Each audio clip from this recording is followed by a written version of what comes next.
Hi friends, this is me Ricky rams. ఈరోజు మన వీడియోలో మరణం గురించి తెలుసుకుందాం. ప్రతి ఒక్క ప్రాణికి ఏదో ఒక రోజు మరణం అనేది సంభవిస్తుంది. దీన్ని ఎవ్వరూ ఆపలేరు. అసలు పుట్టిన ప్రాణి ఎందుకు చనిపోతుంది? ఒక ప్రాణి ఎంతకాలం బతకాలని నిర్ణయించేది ఎవరు? అసలు చనిపోతున్న సమయంలో మన శరీరంలో జరిగే మార్పులు, పరిణామాలు ఎలా ఉంటాయి? ఇలా ఎన్నో ఇంట్రెస్టింగ్ విషయాలు ఈ వీడియోలో చెప్పబోతున్నాను. అండ్ అంతేకాదు, మనం ఎక్కువ కాలం బతకాలంటే ఏం చేయాలో వీడియో ఎండింగ్ లో చెప్తాను. ఎక్కడ కూడా స్కిప్ చేయకుండా చూడండి. ఫ్రెండ్స్, వీడియోలోకి వెళ్లే ముందు నాదో చిన్న రిక్వెస్ట్. వీడియో నచ్చితే ఒక లైక్, ఒక సబ్స్క్రైబ్ చేయండి చాలు. ఇలాంటి మరిన్ని వీడియోస్ మీ ముందుకు తీసుకురావడానికి నాకు ఒక మోటివ్గా ఉంటుంది. So let's begin the video. ఒక రకంగా మనం చాలా అదృష్టవంతులు అని చెప్పుకోవచ్చు. ఎందుకంటే 1700 నుండి 1800 సంవత్సరాల మధ్య కాలంలో మనిషి యొక్క జీవనకాలం కేవలం 25 నుండి 30 సంవత్సరాలు మాత్రమే ఉండేది. ఏదో ఒక వ్యాధి రావడం, దానికి సరైన మందు లేకపోవడం వల్ల చాలా మంది 35 సంవత్సరాల లోపే చనిపోయేవారు. కానీ ఇప్పుడు సైన్స్ పుణ్యమా అని మన జీవితకాలం 70 సంవత్సరాల వరకు చేరుకుంది. అయినా కూడా ఈ ప్రపంచం మొత్తం మీద రోజుకి 1,50,000 మందికి పైగా చనిపోతున్నారు. వారిలో యాక్సిడెంట్లు, ఇతర ప్రమాదాల ద్వారా కానీ, హత్య లేదా ఆత్మహత్యలు, వైరస్, బ్యాక్టీరియాల ద్వారా వచ్చే వ్యాధుల వల్ల 7% మంది చనిపోతున్నారు. కానీ ప్రధాన కారణం ముసలి వాళ్ళే చనిపోవడం. అసలు మనకు ముసలితనం ఎందుకు వస్తుందో తెలుసుకుందాం. మనం పుట్టినప్పటి నుండి మన శరీరంలో కణాలు విభజన చెందుతూ ఉంటాయి.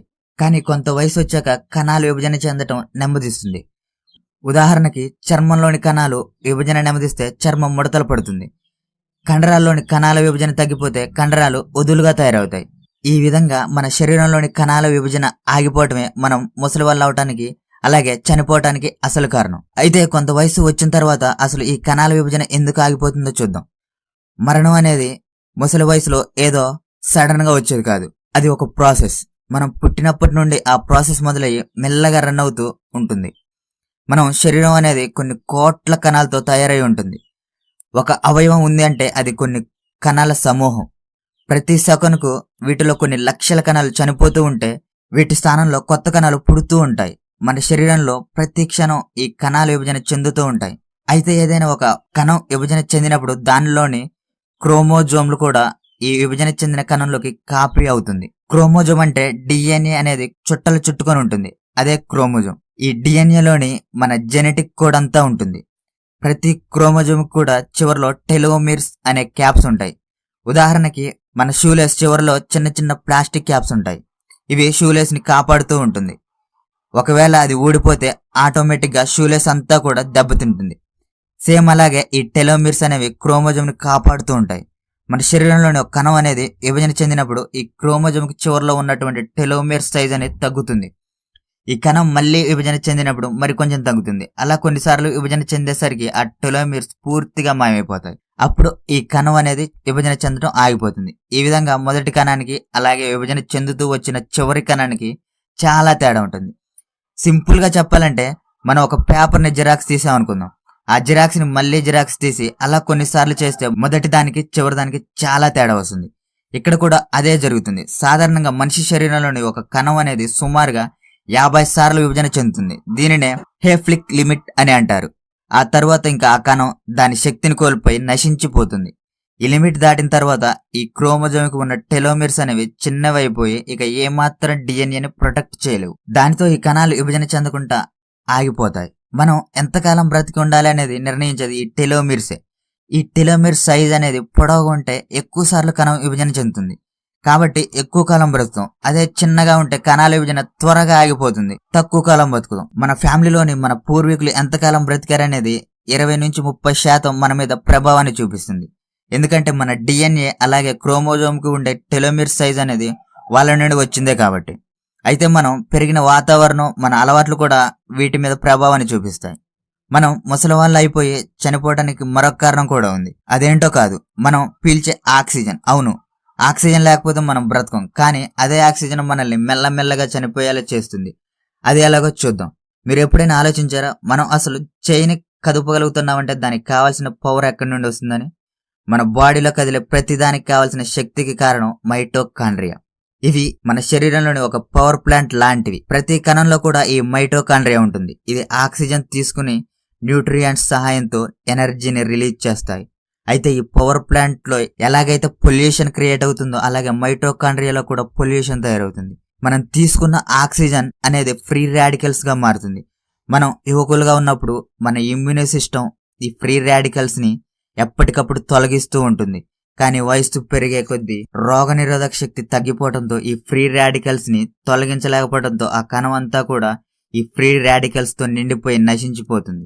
ఈ విధంగా కణాలు నశించి విభజన చెందడం ఆగిపోవడం వల్ల ముసలితనం ఏర్పడి అవయవాలు ఆరోగ్యం క్షీణించి మరణం దగ్గర పడుతుంది. ఇక చనిపోతున్న సమయంలో మనిషి యొక్క పరిస్థితి ఎలా ఉంటుందో ఇప్పుడు చూద్దాం. చివరి రోజుల్లో చనిపోతున్న మనిషి తక్కువ ఆహారం తీసుకుంటాడు, ఎక్కువసేపు నిద్రపోతారు, ఒక్కొక్కసారి ఎవరూ లేకపోయినా ఏదేదో మాట్లాడుతూ ఉంటారు. చనిపోయే వాళ్లకు హెల్యూజినేషన్ ఎక్కువగా కలుగుతుంది, చెమట ఎక్కువగా పడుతుంది, కణాల విభజన ఆగిపోవడంతో శరీరంలో ఏదో ఒక అవయవం పూర్తిగా దెబ్బతింటుంది. అయితే ప్రతి ముగ్గురులో కూడా ఒకరు గుండె సమస్య వల్లనే చనిపోతారు. ముందు గుండె కొట్టుకోవడం ఆగిపోవడం వల్ల రక్త ప్రసరణ లేక చర్మం పాలిపోయి పర్పుల్ కలర్లోకి మారుతుంది. చివరి క్షణాల్లో బాడీ టెంపరేచర్ తగ్గిపోతుంది, శ్వాస తీసుకోవడానికి కూడా ఇబ్బంది పడుతూ ఉంటారు. కళ్ళు తెరిచి ఉన్నా కూడా ఏమీ కనపడదు. వాసన, రుచి, స్పర్శ, చూపు, చివరికి వినికిడి ఒక్కొక్కటిగా కోల్పోతూ ఉంటారు. కణాలకు ఆక్సిజన్ అందక అవి నశించిపోయి అవయవాలన్నీ కూడా ఒక్కొక్కటిగా పనిచేయడం మానేస్తాయి.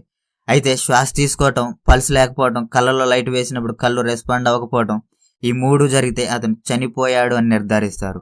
ఒక వ్యక్తి చనిపోయిన తర్వాత కూడా బ్రెయిన్ ఇంకా పనిచేస్తుంది. 2017లో US national library of medical national institute of health పరిశోధనలో మనిషి చనిపోయిన తర్వాత 5 నిమిషాల వరకు బ్రెయిన్ పనిచేసిందని తేలింది. అలా మనిషి చనిపోయిన కొంతకాలం సేపటికి బ్రెయిన్ లోని సిగ్నల్స్ కూడా పూర్తిగా ఆగిపోతాయి. ఆ విధంగా ఒక మనిషి చనిపోవడం జరుగుతుంది. మరణాన్ని ఎలాగో ఆపలేం, కానీ మన ఆయుష్ను పెంచుకునే మార్గాలు ఉన్నాయంటే అవునని అంటున్నారు మన శాస్త్రవేత్తలు. చావుని పూర్తిగా రాకుండా ఆపడం అసాధ్యం, కానీ దానిని వాయిదా వేయటం మన చేతిలోనే ఉందంట. మనం తీసుకునే ఆహారం, మనకున్న అలవాట్లు, మనం నివసిస్తున్న ప్రాంతం, ఇవన్నీ కూడా మన శరీరంలో కణాల మీద ప్రభావాన్ని చూపిస్తాయి.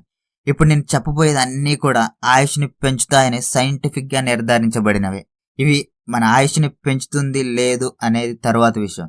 కనీసం బ్రతికినంత కాలం ఆరోగ్యంగా బ్రతికేలా చేస్తాయి. కాబట్టి వీటిని పాటించడానికి ట్రై చేయండి. మనం ఆరోగ్యంగా ఎక్కువ కాలం బతకాలంటే పొగ తాగటం మానేయాలి. ఇది ఒక్కటి చాలు మన బాడీ మొత్తాన్ని నాశనం చేయడానికి. పొగ తాగటం వల్ల డిఎన్ఏ తిరిగి బాగు చేయడానికి కూడా సాధ్యపడనంతగా డ్యామేజ్ అవుతుంది. జస్ట్ పొగ తాకుండా ఉంటే చాలు 22% క్యాన్సర్ రాకుండా ఆపినట్టే. కడుపు పూర్తిగా నిండే వరకు తినకండి. జపాన్లోని ప్రజల జీవితకాలం ఎక్కువగా ఉంటుంది. కారణం అక్కడి ప్రజలు దీన్ని ఎక్కువగా పాటిస్తారు. దీనిని హరా హచిబు అని అంటారు. అంటే 80% కడుపు నిండగానే ఇక తినటం ఆపేస్తారు. దీనివల్ల కూడా జీవితకాలం పెరుగుతుంది. ప్రతిరోజు వ్యాయామం చేయండి. బాడీని మంచి షేప్లో ఉంచుకోవడానికి ట్రై చేయండి. వ్యాయామం చేయడం వల్ల స్టామినా పెరుగుతుంది. అలాగే ఎక్కువ కాలం యంగ్గా కనిపిస్తారు. ప్రతిరోజు ఉదయం పూట కొంతసేపు ఎండలో గడపండి. ఆ కాంతిలో డి విటమిన్ మనకు చాలా యూజ్ అవుతుంది. కానీ మధ్యాహ్న ఎండలో మాత్రం సాధ్యమైనంత వరకు తిరగకండి. ఆ సన్లైట్లోని యూనిరోస్ మనలోని డిఎన్ఏని దెబ్బతీస్తాయి. స్కిల్ క్యాన్సర్కి దారితీస్తుంది. కనీసం 7 గంటలైనా నిద్రపోండి. ఎందుకంటే నిద్రలోనే మనలో డ్యామేజ్ అనే సెల్స్ అనేవి రిపేర్ అవుతూ ఉంటాయి.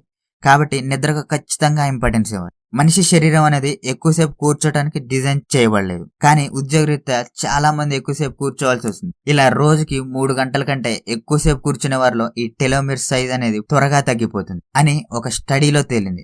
ఇలా తప్పనిసరి ఎక్కువసేపు కూర్చునే ఉద్యోగంలో ఉన్నప్పుడు మధ్య మధ్యలో లేచి నడుస్తూ ఉండండి. ఎప్పుడు కూడా పాజిటివ్గా ఆలోచించండి. ఎక్కువ నిరాశ, నిస్పృహలతో గడిపే వాళ్లకు గుండెకు సంబంధించి వ్యాధులు ఎక్కువగా వచ్చే అవకాశం ఉంటుంది. ఎక్కువగా స్ట్రెస్కు గురి కాకండి. మీకు తెలుసో తెలియదో సగం పైగా జబ్బులు స్ట్రెస్ వల్లే కలుగుతాయి. ఈ స్ట్రెస్ వల్ల మనం ముందు చెప్పుకున్న ఫ్రీ రాడికల్స్ అనేవి వేగంగా పెరుగుతాయి. జుట్టు తెల్లబట్టడం, ముఖంపై ముడతలు రావడం వంటివి జరిగి చిన్న వయసులోనే పెద్దవాళ్ళ కనిపిస్తారు. కాబట్టి ప్రశాంతంగా ఉండడానికి ప్రయత్నించండి. వాటర్ ఎక్కువగా తాగండి. మన శరీరంలో ఎక్కువ భాగం నీరే ఉంటుంది. ఈ లెవెల్స్ ని ఎప్పుడు తగ్గనివ్వకూడదు. నీరు ఎక్కువగా తాగితే కిడ్నీ, లివర్, చర్మం ఇవన్నీ ఎప్పటికీ ఆరోగ్యంగా ఉంటాయి. ప్రకృతిలో ఎక్కువగా గడపండి. హార్వర్డ్ యూనివర్సిటీ చేసిన స్టడీలో ఎవరైతే ఎక్కువగా పచ్చని చెట్ల మధ్య గడుపుతారో వారిలో మరణాల రేటు 12% తక్కువగా ఉందని తేలింది. ఎక్కువగా నవ్వుతూ ఉండండి. ఎక్కువగా నవ్వటం వలన స్ట్రెస్ లెవెల్స్ అనేవి తగ్గి క్యాన్సర్, హార్ట్కి సంబంధించిన వ్యాధులు రాకుండా ఉంటాయి. చివరిగా నేను చెప్పబోయేది యోగా శాస్త్రంలోనిది. మీకు తెలుసా, మనం శ్వాస సరిగ్గా తీసుకుంటే చాలు మనం ఆరోగ్యంగా ఎక్కువ కాలం బతకచ్చు. మన ఆయుష్ అనేది ఇన్ని రోజులు లేదా ఇన్ని సంవత్సరాలు అని లెక్కించబడదు. మనం తీసుకునే శ్వాసల మీద ఆధారపడి ఉంటుంది. ప్రతిరోజు మనం ప్రమేయం లేకుండా ఊపిరి పీల్చుతూ వదులుతూ ఉంటాం. కానీ మనం శ్వాస లోతుగా తీసుకొని వదులుతూ ఉంటే మన ఆయుష్ కూడా పెరుగుతుంది. సాధారణంగా మనం నిమిషానికి 12 నుండి 15 సార్లు శ్వాస తీసుకుంటాం. కానీ మనం ఆ శ్వాస సంఖ్యను తగ్గించుకుంటే మన ఆయుష్ కూడా పెరుగుతుందంట. ఉదాహరణకు చూసుకుంటే కుక్క నిమిషానికి 24 సార్లు శ్వాస తీసుకుంటుంది. కుక్క యొక్క ఆయుర్దాయం సుమారుగా 13 సంవత్సరాలు. మనిషి 12 నుండి 15 శ్వాస తీసుకుంటాడు. మనిషి యొక్క ఆయుర్దాయం వచ్చేసి 70 సంవత్సరాల వరకు ఉంటుంది. తాబేలు నిమిషానికి 4 సార్లు మాత్రమే శ్వాస తీసుకుంటుంది. అందుకే తాబేలు 150 సంవత్సరాల వరకు జీవిస్తుంది. అంటే ఒక జీవి ఎంత తక్కువ శ్వాస తీసుకుంటే దాని ఆయుష్ అంత ఎక్కువగా ఉంటుంది. కానీ మన ప్రమేయం లేకుండా కూడా మన శ్వాస తీసుకునే సంఖ్యను తగ్గించాలంటే దానికి ఉన్న ఒకే ఒక్క మార్గం ప్రాణాయామం. ఇప్పుడు సైన్స్ కూడా దీన్ని యాక్సెప్ట్ చేసింది. కాబట్టి ప్రతిరోజు ప్రాణాయామం సాధన చేయండి. కొంతకాలానికి శ్వాస తీసుకునే వేగం నెమ్మదిస్తుంది. దీనివల్ల మనసు కూడా ప్రశాంతంగా ఉంటుంది. ఇప్పుడు చెప్పినవన్నీ కూడా మన జీవనకాలాన్ని పెంచేవి. అలాగే మనం బ్రతికినంత కాలం కూడా ఆరోగ్యం బ్రతకడానికి ఉపయోగపడేవి. చివరిగా పుట్టిన ప్రతి జీవి చనిపోవాల్సిందే, అది సృష్టి ధర్మం. సో ఫ్రెండ్స్, లాస్ట్గా నేను ఒకటే చెప్తా, ఎంత ఉన్నవాడైనా ఏమి లేనివాడైనా చివరికి మరణించాల్సిందే. చావు నుంచి ఎవ్వరూ తప్పించుకోలేరు. బ్రతికినంత కాలం హ్యాపీగా నవ్వుతూ నవ్విస్తూ జీవించండి. అందరూ బాగుండాలి, అందులో మనం ఉండాలి. Be positive. ఫ్రెండ్స్, నా ఎక్స్ప్లెనేషన్ నచ్చితే లైక్ చేయండి. మరిన్ని ఇంట్రెస్టింగ్ టాపిక్స్ కోసం సబ్స్క్రైబ్ చేసుకోండి. Thank you for watching.